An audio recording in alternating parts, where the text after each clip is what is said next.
Shalom Bapak Ibu yang dikasihi Tuhan. Saat ini kita akan memulai dalam pembacaan kita pada hari ini, di mana dalam ibadah keluarga pada hari ini minggu ketiga sesudah Paskah tanggal 21 April 2021. Pembacaan kita terambil dari Kisah Para Rasul pasal 9 ayat 7 sampai yang ke-9. Dan sebelum kita membacanya, mari kita satu di dalam doa, mari kita berdoa. Tuhan Allah Bapa yang Maha Kasih dalam kerajaan surga, kami sungguh bersyukur karena kebaikan Tuhan dalam kehidupan kami. Banyak sekali proses kehidupan yang boleh kami alami dan rasakan, namun tangan Tuhan dan kasih Tuhan selalu nyata dalam kehidupan kami, memampukan kami untuk kami bertahan dalam iman percaya kami. Dan lewat kebenaran firman Tuhan yang akan kami baca dan kami renungkan, kiranya Tuhan boleh bekerja dalam kehidupan kami untuk menguatkan iman percaya kami ya Tuhan.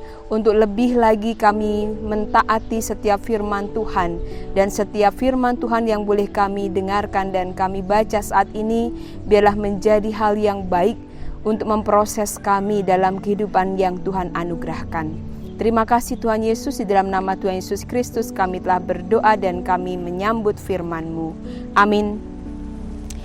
Ya, Bapak Ibu yang dikasihi Tuhan kita Yesus Kristus, saya akan membacakan pembacaan Alkitab kita pada saat ini dari Kisah Para Rasul pasal 9 ayat 7 sampai yang ke-9 yang menyatakan, "Maka termangu-mangulah teman-temannya seperjalanan karena mereka memang mendengar suara itu, tetapi tidak melihat seorang juga pun. Saulus bangun dan berdiri lalu membuka matanya, tetapi ia tidak dapat melihat apa-apa. Mereka harus menuntun dia masuk ke Damsyik. 3 hari lamanya ia tidak dapat melihat dan 3 hari lamanya ia tidak makan dan minum." Demikianlah pembacaan Alkitab. Terpujilah Yesus Kristus. Haleluya. Bapak Ibu, saudara-saudari yang dikasihi Tuhan, setiap kita pasti pernah mengalami dan akan mengalami proses kehidupan. Setiap manusia punya proses kehidupannya masing-masing. Ada yang proses kehidupannya begitu berat pada saat dia masih kecil. Ada juga proses kehidupannya begitu berat pada saat dia mulai dewasa. Dan juga ada proses manusia dalam kehidupannya yang berat pada masa dia menjadi tua. Nah, masing-masing proses kehidupan itu diizinkan Tuhan terjadi, diizinkan untuk kita lewati, bukan tanpa sebab. Setiap proses kehidupan yang Tuhan izinkan terjadi dalam kehidupan manusia, menuntun manusia untuk tetap taat dan setia kepada Tuhan.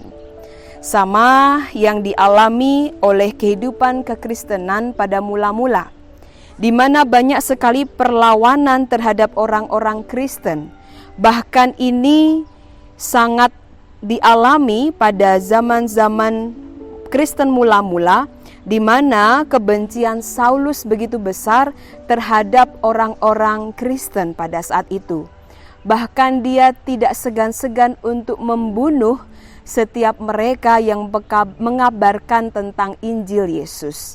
Ini menjadi pelajaran bagi kita semua, bahwa ternyata proses berjalannya kekristenan sulitnya tidak hanya pada zaman sekarang, tetapi juga pada zaman Saulus. Saat Saulus membenci orang-orang Kristen, saat Saulus bahkan memusnahkan, bahkan meniadakan orang-orang yang percaya kepada Yesus. Dan ternyata dalam bacaan kita hari ini, ternyata ada proses yang diizinkan terjadi dalam kehidupan Saulus, di mana ia mengalami hal-hal yang tidak ia duga. Dan beberapa kejadian yang dia alami bukan tanpa sebab, bukan untuk hal-hal yang tidak membuat dia tidak berkembang atau tidak menjadi apa yang diinginkan oleh Tuhan, namun Saulus sangat benar-benar diproses oleh Tuhan. Di mana Saulus mengalami proses demi proses, yang tidak dia duga, namun pada akhirnya dia yakin dan percaya kepada Tuhan. Bahkan orang-orang yang selama ini dia musnahkan menjadi pelajaran bagi ia bahwa ternyata Tuhan sedang memproses dia dalam kehidupannya. Kita belajar Saulus bersama rekan-rekannya bersemangat menempuh perjalanan ke Damsyik. Mereka berpikir semua berjalan sesuai dengan harapan.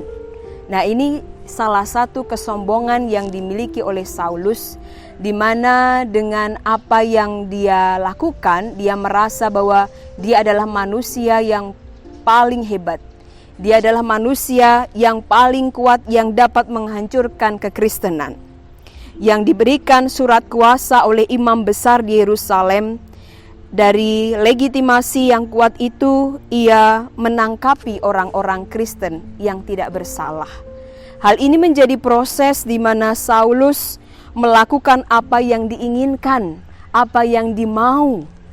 Dan itu adalah keinginan manusia, bukan keinginan Tuhan. Tetapi dari apa yang dialami Saulus, kita juga belajar bahwa sesuatu yang kita lakukan yang bukan menjadi kehendak Tuhan, maka Tuhan sendiri yang akan bertindak atas kehidupan kita. Setiap kita yang melakukan kejahatan, bahkan hal-hal yang tidak baik, bahkan rancangan-rancangan yang jahat, pada akhirnya kita sendiri akan dimusnahkan. Artinya kita sendiri yang akan hancur, kita sendiri akan diproses. Oleh karena itu, setiap kita yang memiliki rancangan-rancangan jahat, yang saat ini kita memiliki rancangan-rancangan buruk terhadap orang lain, berhati-hatilah, karena Tuhan akan memproses kita jauh lebih berat dari apa yang kita lakukan. Dari Saulus kita belajar, Bapak Ibu, bahwa jangan kita merasa diri sombong, jangan kita merasa diri bahwa kita bisa melakukan apa saja di dunia ini, tanpa kita sadari bahwa segala sesuatu yang terjadi di dunia ini atas kehendak Tuhan. Oleh sebab itu, jika kita menjadi pribadi yang sudah takut akan Tuhan, yang sudah setia dan taat kepada Tuhan, tetaplah lakukan apa saja yang menjadi kehendak Tuhan. Karena jika tidak, kita harus siap diproses oleh Tuhan dalam segala persoalan, baik persoalan yang pernah kita alami, bahkan yang belum kita alami. Bersiaplah untuk diproses oleh Tuhan, karena proses yang berasal dari Tuhan akan menjadikan kita menjadi anak-anaknya yang lebih baik lagi.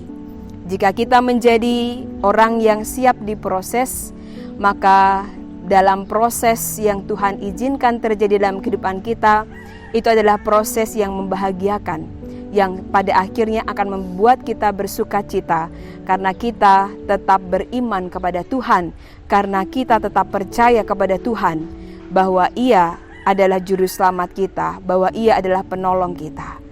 Oleh karena itu, belajar dari Saulus pada hari ini, kita belajar memahami bahwa bukan kehendak manusia yang akan menjadi sempurna, namun kehendak Tuhanlah yang pada akhirnya menjadi sempurna. Tetaplah berproses bersama Tuhan, tetaplah mengimani di dalam setiap persoalan-persoalan kehidupan ada proses Tuhan yang diizinkan terjadi dalam kehidupan kita. Tetaplah setia dan taat kepada Tuhan. Tuhan Yesus memberkati kita semua. Amin.